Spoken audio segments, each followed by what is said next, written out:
Well, good morning, church family. I can tell when I clipped those clips that the microphone was working just fine because I could hear the clips all the way from over here. I hope the week has treated you well since we've seen you last.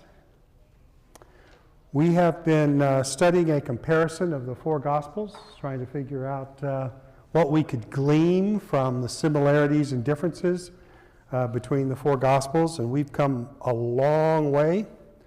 And in fact, elders, I've got this week and I've got next week, and if you really need me to, I could drag it out one more week, but I could easily end next week, for planning purposes.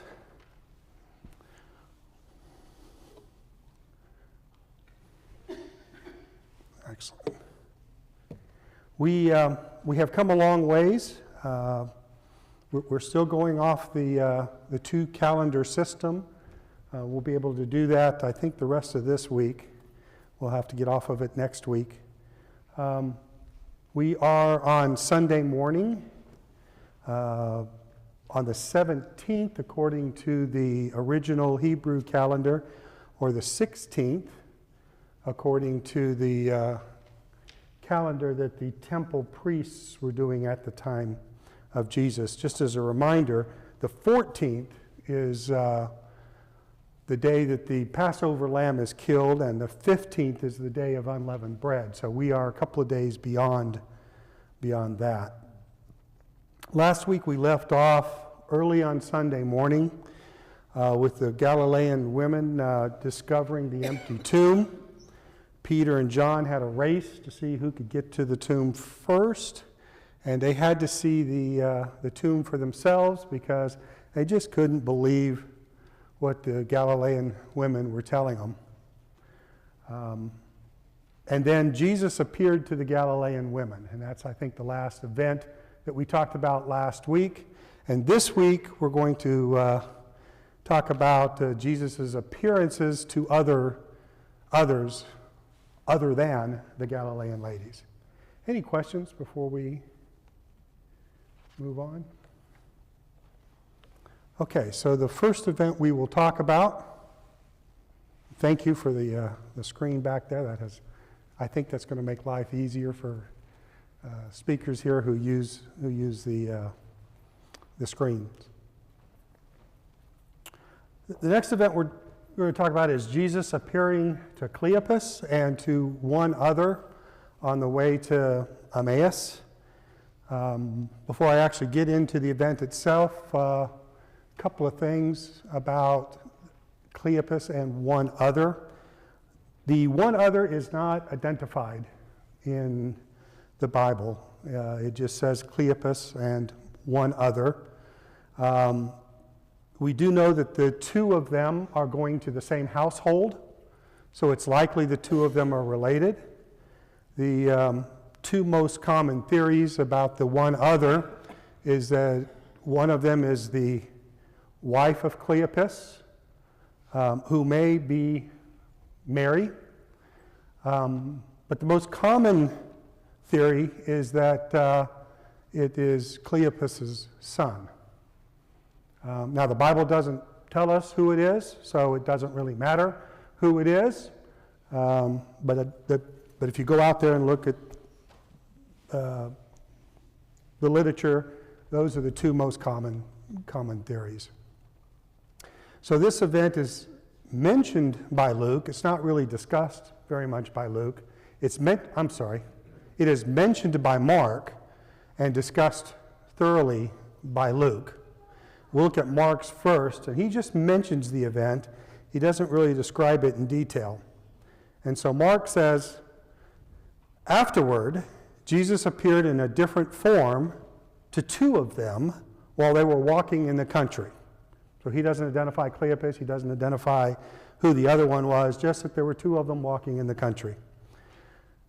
These returned and reported it to the rest, but they didn't believe them either. So that is Mark.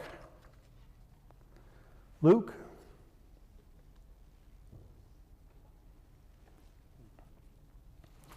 Now this goes on for several pages. Luke is a lot more detailed, so bear with me. Now that same day, two of them were going to a village called Emmaus, about 7 miles from Jerusalem. And we'll talk more about Emmaus a little bit later. They were talking with each other about everything that had happened. As they talked and discussed these things with each other, Jesus himself came up, walked along with them, but they were kept from recognizing him. He asked them, "What are you discussing together as you walk along?" They stood still, their faces downcast. One of them, named Cleopas, asked him, "Are you the only one visiting Jerusalem who does not know the things that have happened there in these days?" "What things?" he asked. "Well, about Jesus of Nazareth," they replied. "He was a prophet, powerful in word and deed before God and all the people. The chief priests and our rulers handed him over to be sentenced to death, and they crucified him. But we had hoped he was the one who was going to redeem Israel. And what is more, it is the third day since all this took place. In addition, some of our women amazed us. They went to the tomb early this morning but didn't find his body. They came and told us that they had seen a vision of angels who said he was alive." Then some of our companions went to the tomb and found it just as the women had said, but they did not see Jesus. He said to them, "How foolish you are and how slow to believe that all the prophets have spoken. Did not the Messiah have to suffer these things and then enter his glory?" And beginning with Moses and all the prophets, he explained to them what was said in all the scriptures concerning himself. As they approached the village to which they were going, Jesus continued on as if he were going further. But they urged him strongly, "Stay with us, for it is nearly evening. The day is almost over."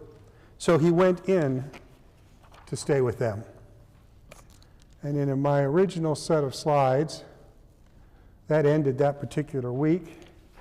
And the rest of the story will be told in the next week. So give me a second. Scott, will need to switch the slides over.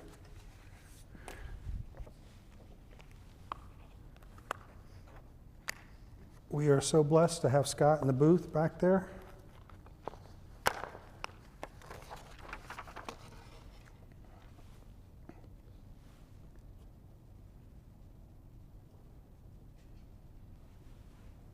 Okay, it's showing there, but it's not showing back here, Scott. So, again, in this original set of slides, we left off with Jesus walking along the road to Emmaus. But this week, we begin with Jesus at the home there in Emmaus, at the table about to break bread for the evening meal. So it's evening, the sun is setting or has set, so that changes the Jewish day, so that changes our calendar. It's now Sunday as far as the Roman day is concerned, but it's now evening, so that changes the Jewish day. So it is now the 18th, according to the creation calendar, the original Jewish calendar, and it is now, there you go, Scott. It is now the 17th, according to the calendar that the temple priests were using at the time of Jesus.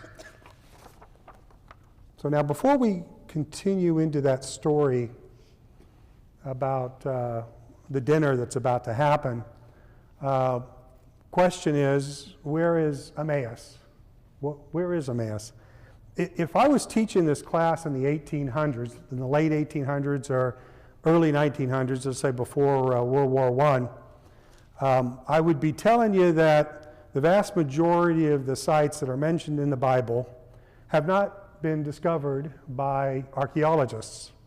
And in fact, if you read the literature of the late 1800s, Bible critics use that as a to criticize the Bible, saying, yeah, well, you know, all these places are mentioned in the Bible, but none of them have ever been found, none other than Jerusalem, have ever been found to support the Bible accounts. Well, today, in 2020, what I can tell you is almost all of the sites in the Bible have been found. This is one of the exceptions.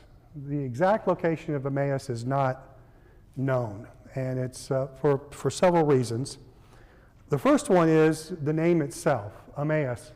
Emmaus is a Greek variant of a Hebrew word, hamat, meaning warm spring. So any place that has a warm spring could be called hamat, or in the Greek, Emmaus. Consequently, a lot of places in north of Jerusalem, north and west of Jerusalem, have hot springs. There are a number of hot springs there. And in the 2 millennia since the time of Jesus, several of them have been named Emmaus. So it's hard to pinpoint exactly where Emmaus is. Now, there's a little bit of information in the Bible that can help us give you an approximation where Emmaus is, because Luke tells us in verse 13 that Emmaus is a little less than, in the English translations, 7 miles.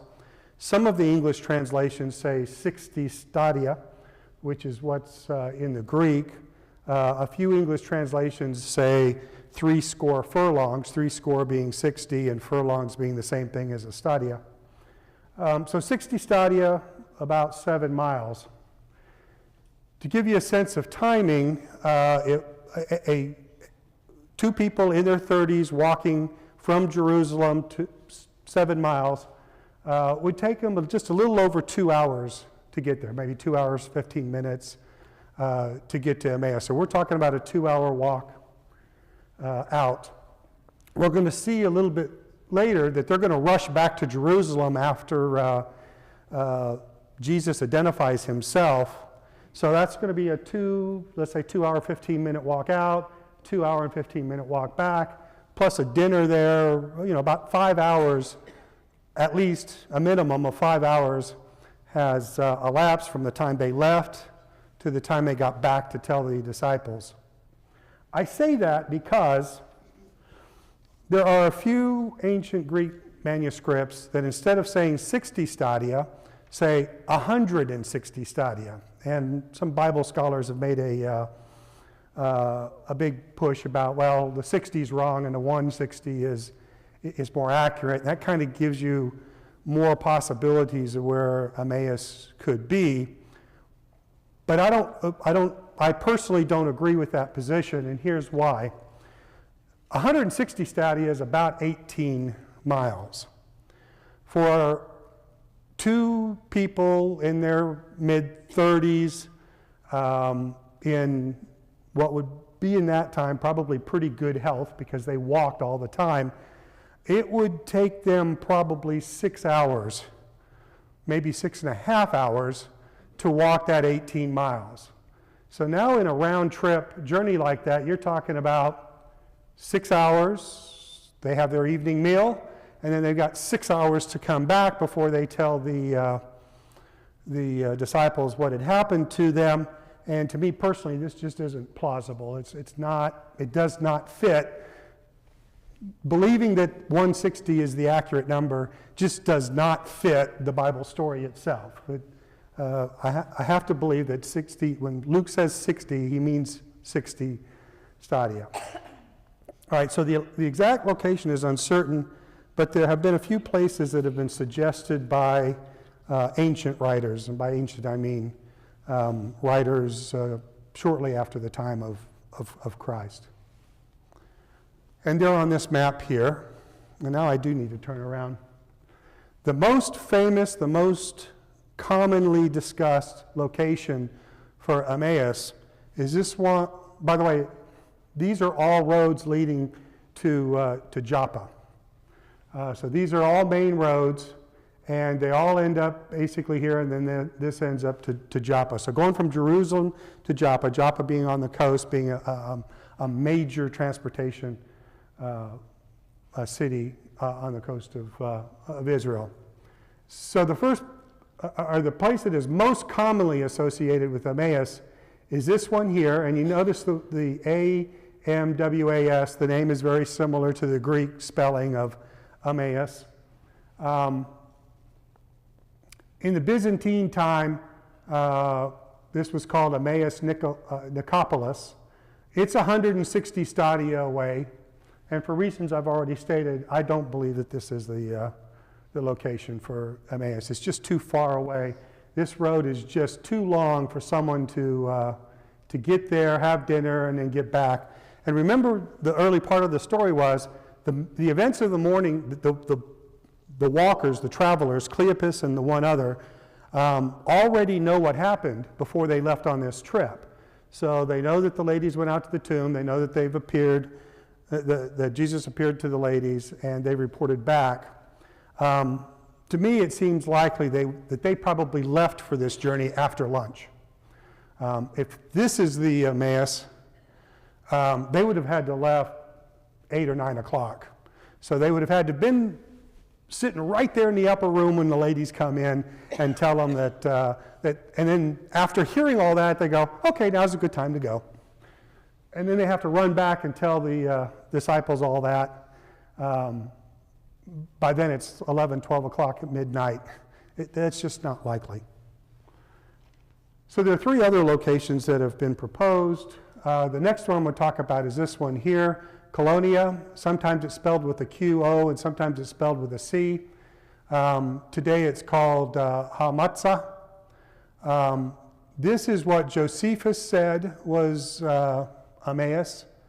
Josephus being about 170 AD or so-ish. The problem with this site is it's only about 30 stadia. It's only about half the distance that Luke said it was. But he's the earliest author that named a location for Emmaus. And at one point this was called Emmaus because there was a hot spring there. I personally don't think that's it either. Then there's these 3 sites here that are about 60 stadia away. They fit the criteria that Luke said. This place up here doesn't have a hot springs, so there's no reason to have ever called that Emmaus. These 2 sites do have hot springs. This is the site that was proposed by the Crusaders at about 1000 or so AD.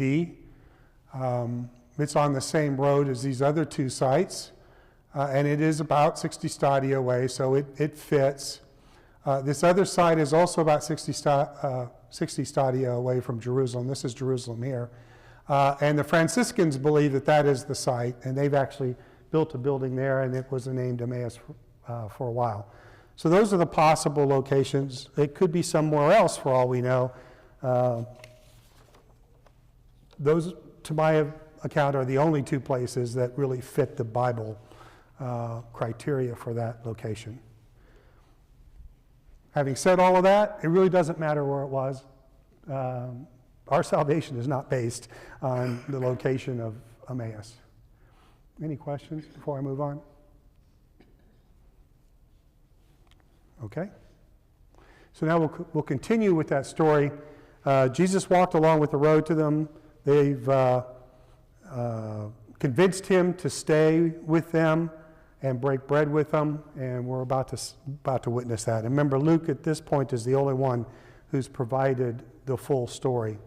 Mark just mentions the story. Luke provides the rest of the story. So continuing with Luke, starting with verse 28. As they approached the village to which they were going, Jesus continued on, as if they were going further. But they urged him strongly, "Stay with us, for it is nearly evening. The day is almost over." The fact that it's nearly evening tells me they probably left at probably 2 o'clock in the afternoon, so that it's nearly evening by the time that they arrive at Emmaus. So he went in to stay with them.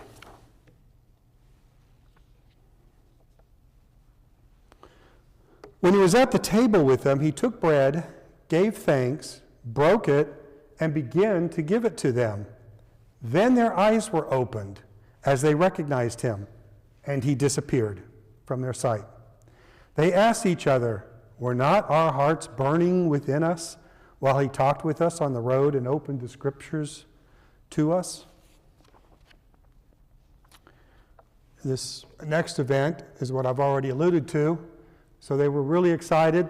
They saw Jesus. They know now that the women who came early in the morning and told them that they had seen not only the empty tomb, but they had seen Jesus, they now know that they were right. They did see Jesus, because they too have now seen Jesus.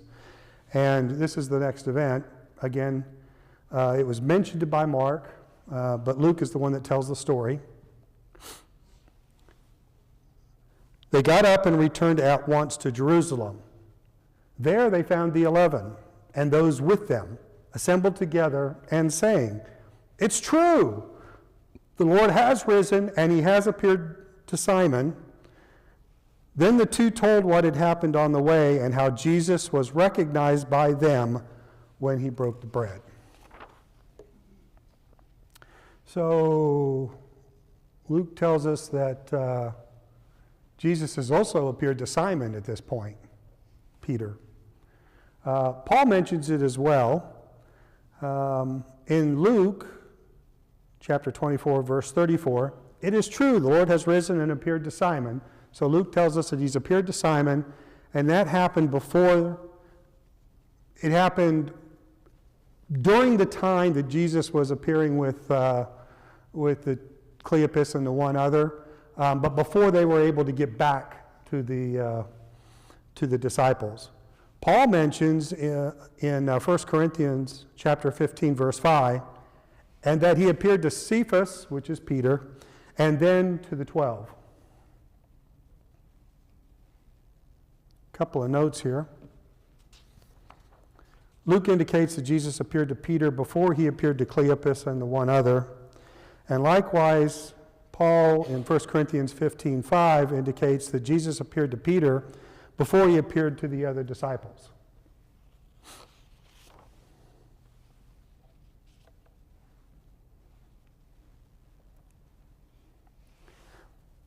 However, Paul also indicates in 1 Corinthians chapter 15, verse 7, then he appeared to James and then to the disciples.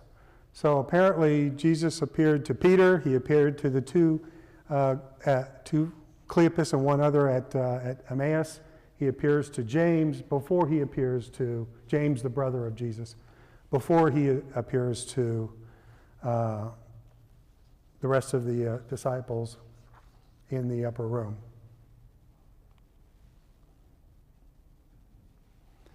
And then he appears to the disciples. This is recorded by Mark and Luke and John. The accounts are similar, but they vary in the amount of detail that each author provides. Mark has the shortest version, as is typical with Mark. Later, Jesus appeared to the 11 as they were eating. He rebuked them for their lack of faith and their stubborn refusal to believe those who had seen him after he had risen. That was Mark's account. Luke's account. While they were still talking about this, the this being Jesus' appearance in Emmaus, Jesus himself stood among them and said to them, "Peace be with you." They were startled and frightened, thinking they saw a ghost. He said to them, "Why are you troubled? And why do doubts rise in your minds? Look at my hands and my feet. It is I, myself. Touch me and see. A ghost does not have flesh and bones, as you see I have." When he had said this, he showed them his hands and feet. And while they still did not believe it because of joy and amazement, he asked them, "Do you have anything to eat here?"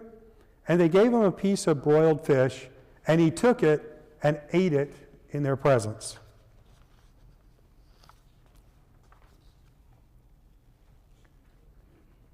He said to them, "This is what I told you while I was still with you. Everything must be fulfilled that is written about me in the law of Moses, the prophets, and the Psalms." Then he opened their minds so that they could understand the scriptures. He told them, before I go to the next slide, this phrase, the law of Moses, the prophets, and the Psalms. The Jewish Bible, if you want to call it that, the Jewish scriptures are broken into three parts. It's the law of Moses, or the Torah, it's the writings of the prophets, and then it's the writings. That's what it is called today. It's what it has been called since before Jesus came. Jesus used the phrase, the law of Moses, the prophets, and the Psalms. The Psalms is the first book of the writings. So this is an example of how people use the first book of the writings, or the first book of the prophets, Jeremiah, to indicate the entire writing of the prophet, in this case, of the writings. A few weeks back, maybe a month or so ago, maybe 6 weeks ago, I mentioned that Matthew had used the word Jeremiah, which is the first book of the prophets in the Hebrew, to indicate the entire book of the prophets. Here, Jesus is using the first book, Psalms, to indicate the entire writings of the Hebrew scriptures. Any questions on that? I think I mentioned back then that when this time came, I would expound on this point, so I just did. If no questions. So then Luke goes on, this is what is written. The Messiah will suffer and rise from the dead on the third day, and repentance for the forgiveness of sins will be preached in his name to all nations, beginning at Jerusalem. You are witnesses of these things. I'm going to send you what my Father has promised, but stay in the city until you have been clothed with power on high. Now, John's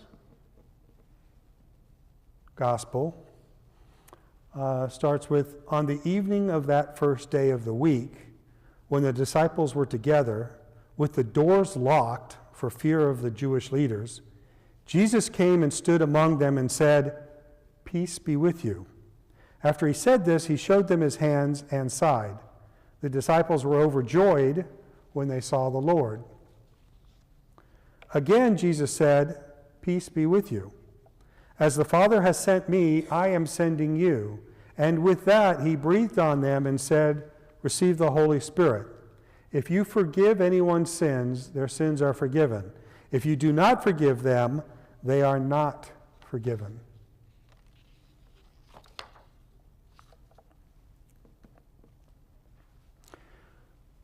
The next event occurs somewhat later, according to John, about a week later.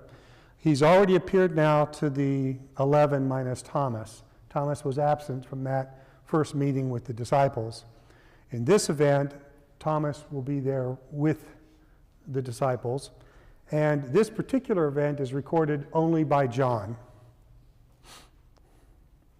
A week later would make this time Sunday night, and it would now be Aviv 25th, according to the original Jewish calendar, or Nisan 24, according to the calendar that the temple priests were practicing at the time of Jesus. John writes, beginning in verse 24, "Now Thomas," and in parentheses, John is really good about putting stuff in parentheses to explain what he's trying to say. And we've seen this over and over again. None of the other disciples tended to use parentheses the way John did. "Now Thomas, also known as Didymus, one of the 12, was not with the disciples when Jesus came. So the other disciples told him, 'We have seen the Lord.' But he said to them, 'Unless I see the nail marks in his hands, and put my finger where the nails were, and put my hand into his side, I will not believe.'" I have a note there that Thomas is Aramaic, Jewish, and Didymus is Greek, and both words mean the same thing. They both mean twin.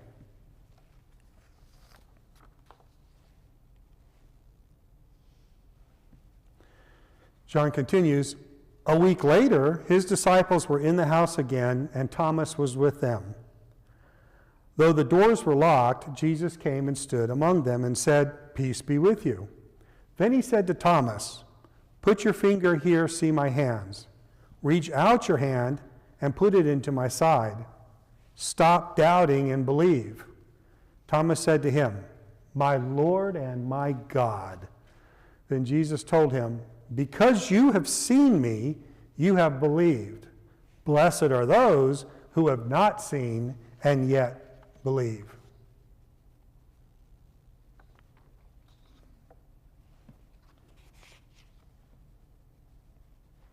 Going faster than I thought I would. The next event is John describing the purpose of his gospel. At this point forward, a timeline is not being discussed by John or anybody else.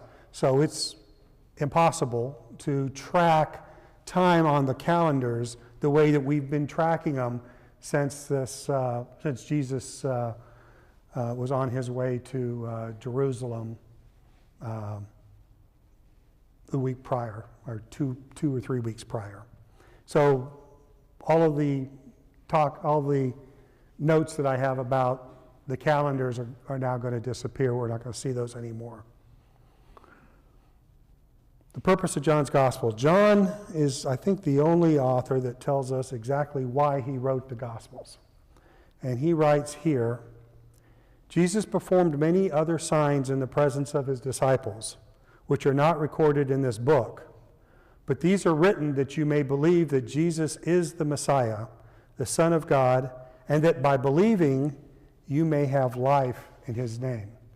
So he tells us that the purpose of his gospel is to describe these signs, these miracles that Jesus did, so that not only his audience, but future generations can believe in Jesus. But this isn't the end of the story. There are still several other appearances. In this one, Jesus appears to the 7 disciples by the Sea of Galilee. And this is recorded only in John. Afterward, Jesus appeared again to his disciples by the Sea of Galilee. It happened this way. Simon Peter, Thomas, also known as Didymus, Nathanael from Cana in Galilee, the sons of Zebedee. Notice he's talking about himself, but he doesn't say John. He always describes himself some other way, either the other disciple or the disciple whom Jesus loved. Here he describes himself as one of the sons of Zebedee. And 2 other disciples were together. "I'm going out to fish." Simon Peter told them, and they said, "We'll go with you." So they went out and got into the boat. But that night, excuse me for a second, throat's dry.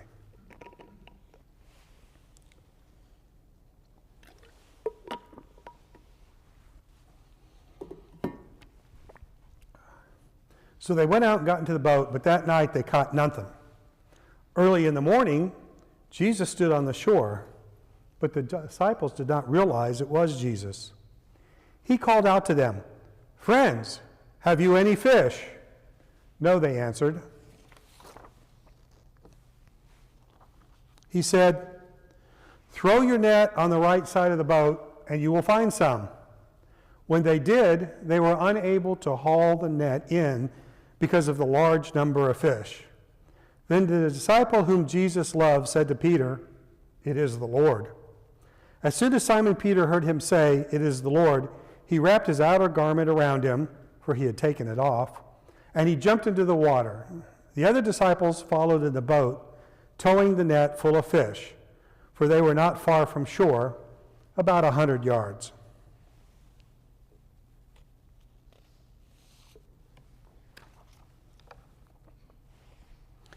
When they landed, they saw a fire of burning coals there, with fish on it and some bread. Jesus said to them, "Bring some of the fish you have just caught." So Simon Peter climbed back into the boat and dragged the net ashore. It was full of large fish, 153. But even with so many, the net was not torn. Jesus said to them, "Come and have breakfast." None of the disciples dared to ask him, "Who are you?" They knew it was the Lord. Jesus came, took the bread, and gave it to them, and did the same with the fish. This is now the third time Jesus appeared to his disciples after he was raised from the dead. What period of time are we talking about when he was raised to the time? So that was the point I was trying to make a little bit earlier. John doesn't give us an exact time. We know that the appearance to Thomas was a week after his resurrection, but John doesn't date this particular event. It could have been a week later, it could have been a month later, we don't know exactly. We know that Pentecost is 50 days out, and Jesus ascended about 40 days after. So this is sometime between a week later and that 40 days, but the exact time is not known.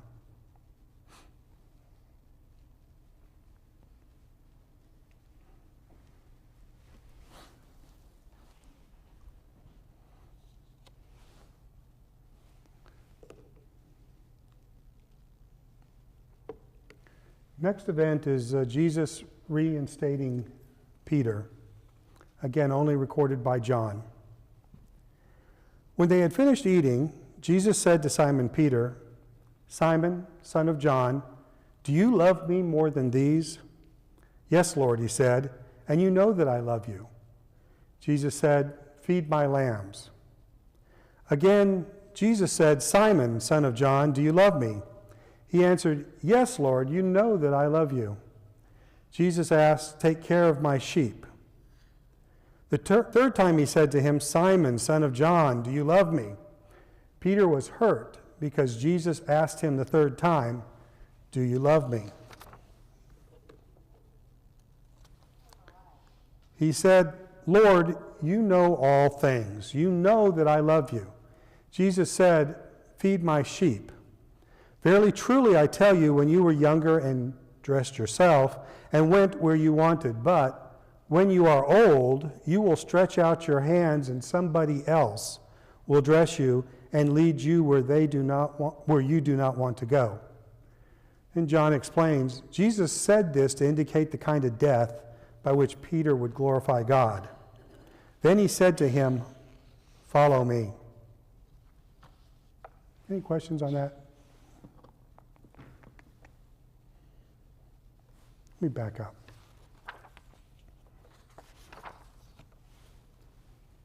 We'll back up a slide here for a second. I'm going to reread this, but I'm going to read it using the actual Greek word of love that was used in the original Greek text, because it's meaningful and tells us a little bit more about this story than is obvious in our English translation. But when he had finished eating, Jesus said to Simon Peter, "Simon, son of God, do you agape me more than these?" "Yes, Lord," he said, "and you know that I philo you." Now, agape is the form of love. It's the biggest form of love. It's the sacrificial form of love. Philo is the brotherly form of love. So the love that I have towards my fellow brother. Agape is that sacrificial love. So Jesus asks Peter, "Do you agape me?" And Peter responds back, "Yes, Lord, you know that I philo you. I love you like a brother." Jesus said, "Feed my lambs." Again, Jesus said, "Simon, son of John, do you agape me?" And he answered, "Yes, Lord, you know that I philo you." Jesus said, "Take care of my sheep." Now watch the change here. Jesus said, "Take care of my sheep." The third time he asked him, "Simon, son of John, do you philo me?" Peter was hurt because Jesus asked him the third time, "Do you philo me?" He said, "Lord, you know all things, and you know that I philo you," Jesus said. Feed my sheep. So the translators do a great job and they help us understand the Bible, but sometimes they make that translation so easy that we miss some meaning there. So Jesus asked Peter twice, do you agape me? Do you love me more than anything? Do you have sacrificial love for me? And Peter's response back was, yes, Lord, you know I love you like a brother. And then Jesus changed the question because he realizes Peter's not going to answer the way he wants him to answer. And says, do you love me like a brother? This hurts Peter's feelings. He says, Lord, you know me better than anything.